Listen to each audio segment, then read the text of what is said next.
Indian বললে এবং China বললে সাধারণ মানুষের কাছে চড়া দামে বিক্রি করে। সুরঞ্জনে আমাদের এখানে অনেক ভালো ভালো জায়গা আছে ঘুরতে যাওয়ার জন্য।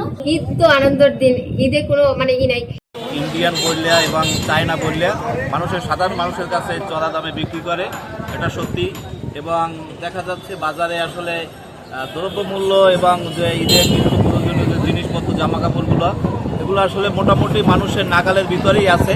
আমরা আজকে লক্ষ্য করলাম যে পুরুষের থেকে আসলে নারীদের সংখ্যাই বেশি বাজারে ক্রেতারা। তো আসলে নারী পুরুষ আসলে সবাই কেনাকাটা করবে, এটাই আমরা চাই, কিন্তু শান্তি শৃঙ্খলার মধ্যে।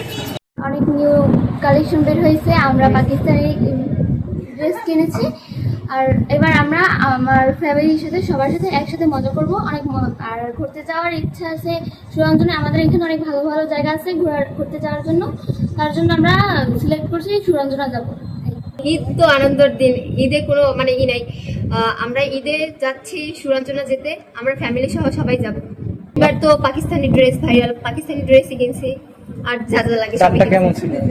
দাম একটু বেশিই নিছে এবার। আমি তো আমার পরিবারের জন্য আমি কিনেছি, আমি আর আমার হাজবেন্ড আমাকে শুধু একটা 3 পিস আর জুতা, তারপরে হাত খরচার জন্য 5,000 টাকা দিয়ে গেছে।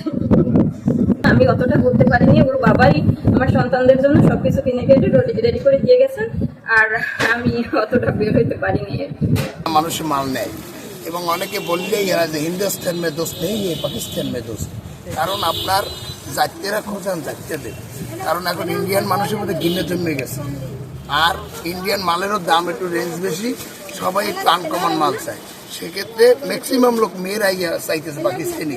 এইজের যে প্রোডাক্টটা ওটা দেখা গেছে আমরা আপনার বাহিরের প্রোডাক্ট ব্যবহার করি বেশি, কারণ হয়েছে অনেক সময় দেখা যাচ্ছে এই যে ব্যবহার করলে অনেক সমস্যা হয়, তার জন্য আমরা বাহিরের প্রোডাক্টটাই বেশি বিক্রি করি। আর সেজন্য দেখা যাচ্ছে আমাদের দোকানে অনেক কাস্টমার আসে।